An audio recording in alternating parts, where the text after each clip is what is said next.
అందరికీ నమస్కారం అండి. ముందుగా హాస్యానికి ఒక పెద్ద పీట, ఒక బ్రహ్మ లాంటి వారు మా గురుతుల్యులు బ్రహ్మానందం గారికి 70వ జన్మదిన శుభాకాంక్షలు. ఈ 70 కాదండి, 100 వసంతాలు ఇలాగే నవ్వుతూ బ్రహ్మాండంగా ఉండాలి. వెండి తెరని వెళ్ళటానికి ఎందరో రాజులు వస్తారు, కానీ కామెడీ రాజు ఒక్కళ్ళే. నేను చాలామంది చాలా చోట్ల చాలా వేదికల మీద మాట్లాడతా, పల్లకి మోసిన ప్రతి వాడు బ్రహ్మానందం కాడు అనుకుంటారు. అలాగా బ్రహ్మానందం గారు ఈజ్ బ్రహ్మానందం గారు. అంతే అంటే ఆ బ్రహ్మ బొమ్మ తయారు చేసినప్పుడు మేమందరం కదిలి ఉంటాం, ఆయన కదలలేదు, అలాగే ఉన్నారని. ఆయన గురువు గారు చాలా ఒక ఇంటర్వ్యూలో చెప్పారన్నమాట. సర్కస్ లైట్ అలా తిరుగుతా వచ్చి మా గురువు గారి మీద అలా ఉండిపోయింది అంతే.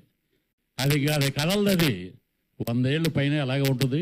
బ్రహ్మానందం గారి చరిత్ర గురించి చెప్పాలంటే అంత గొప్ప స్థాయి గల నటుడు కాదు నేను, కానీ వారు చేసినటువంటి పాత్రలు కానీ ఇవన్నీ ఒక ఎత్తు అయితే, మగుటం లేని మహారాజు ఏంటంటే నడవడిక, క్రమశిక్షణ, ఆయన ప్రవర్తన.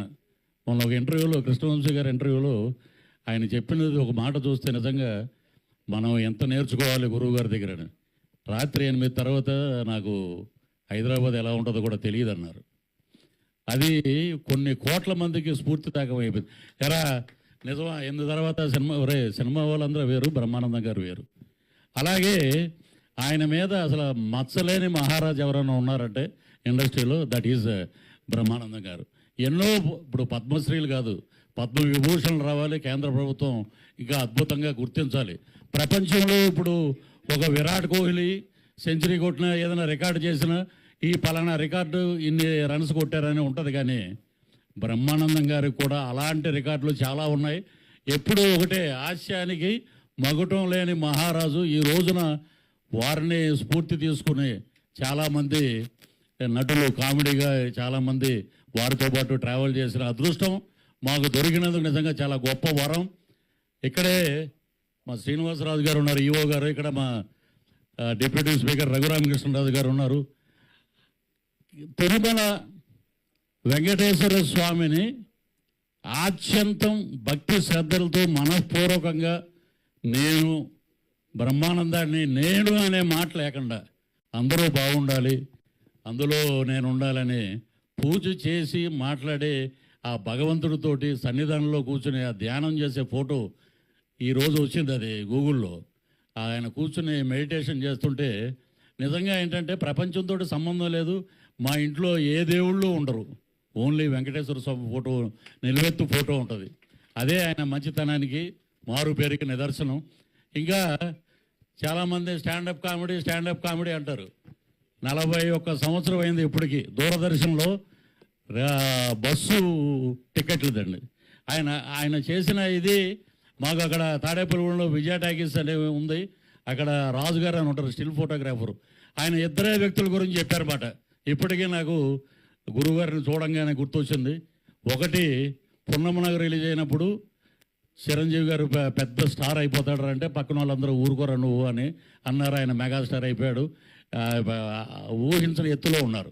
అలాగే ఆ స్టాండప్ కామెడీ చూసి దూరదర్శన్లో వచ్చేటప్పుడు ఈయన చింపేస్తాడరా మొత్తం అన్నారు. మా జిల్లాలో 9 సంవత్సరాలు లెక్చరర్గా పనిచేశారు గురుగారు, కరెక్ట్. కాబట్టి మా పశ్చిమ గోదావరి జిల్లాలో ఉన్నారు కాబట్టి జిల్లాకి పెద్ద పేరు వచ్చింది. మా ఇంటికి 4వ ఇల్లు రేలంగి వెంకటరమయ్య గారు. అలాగే ఒక బ్రహ్మానందం గారు. అత్తిలి వెళ్తే బ్రహ్మానందం గారి పేరు అసలు మారు మోగిపోద్ది. అత్తిలని కాదు, ప్రపంచం మొత్తం ఎక్కడికి వెళ్ళినా, ఏ స్ట్రెస్ వచ్చినా, ఎటువంటి సమస్యలు వచ్చినా, ఏమైనా రాజకీయ నాయకులు కానీ, ముఖ్యమంత్రులు కానీ, దేశ ప్రధానులు కానీ, పివి నరసింహ గారు కూడా బ్రహ్మానందం గారు కామెడీ చూసి రిలాక్స్ అయ్యేవారంట. ఇంతకన్నా గొప్ప వరం ఇంకేం కావాలండి? డబ్బులు సంపాదించుకుంటాం అందరం, అది కాదు. మానవత్వపు విలువలు కాపాడిన ఒక నటుడు అన్ని రకాల పాత్రలు పోషించారు. ఆయన పాత్ర పోషించింది లేదు, అద్భుతం. ఒక డిక్షనరీ, ఒక పెదబాల శిక్ష బ్రహ్మానందం గారు. దాంట్లో ఒక పేజీ తిరగేసాం అంతే. ఎన్నో పేజీలు ఉన్నాయి, ఒక పేజీ తిరగంగానే మనం ఏదో పెద్ద అయిపోయామని ఉంటుంది. చాలా తప్పు. డౌన్ టు ఎర్త్ ఉండాలి. ఎప్పుడు బ్రహ్మానందం గారిని ఫాలో అవుతూ ఆయన ఇంకా నిత్య యవ్వనవంతుడుగా 70 ఏళ్ళు కాదు 100 ఏళ్ళు పైచులకు ఇలాంటి పుట్టినరోజులు జరుపుకోవాలని మనస్ఫూర్తిగా కోరుకుంటూ గురువుగారి సినిమాలో ఒక డైలాగు మేము అటు పొలిటికల్గా గాను మామూలుగా సినిమాల్లో కానీ చుట్టాలు కానీ ఎవరు వచ్చినా కూడా ఒకటి వాడేస్తుంటామండి. ప్రతిసారి దీని ఎంట్రీ ఏమిట్రా అనేది అది చుట్టాలు వచ్చారనుకోండి ఇంటికి గబగబా ఏమంటే పలానా తాడేపూడి నుంచి మన వాళ్ళు వచ్చారంటే ప్రతిసారి ఈడెంట్రీ ఏమిట్రా అలాగ ప్రతి వాళ్ళు అలాగ దాన్ని అన్వయించుకుంటున్నారు. ఆయనతో పాటు మేము జర్నీ చేసినందుకు నిజంగా చాలా గొప్పగా ఫీల్ అవుతూ ఈ అవకాశం ఇచ్చినందుకు అందరికీ పేరు పేరున కృతజ్ఞతలు తెలియజేస్తూ మా ఆశ బ్రహ్మ 100 ఏళ్ళు హాయిగా నిండు 100 ఏళ్ళు ఉండాలని మనస్ఫూర్తిగా ఆ లక్ష్మీ నరసింహస్వామిని ప్రార్థిస్తూ సెలవు తీసుకుంటాను. జై హింద్. Thank you sir.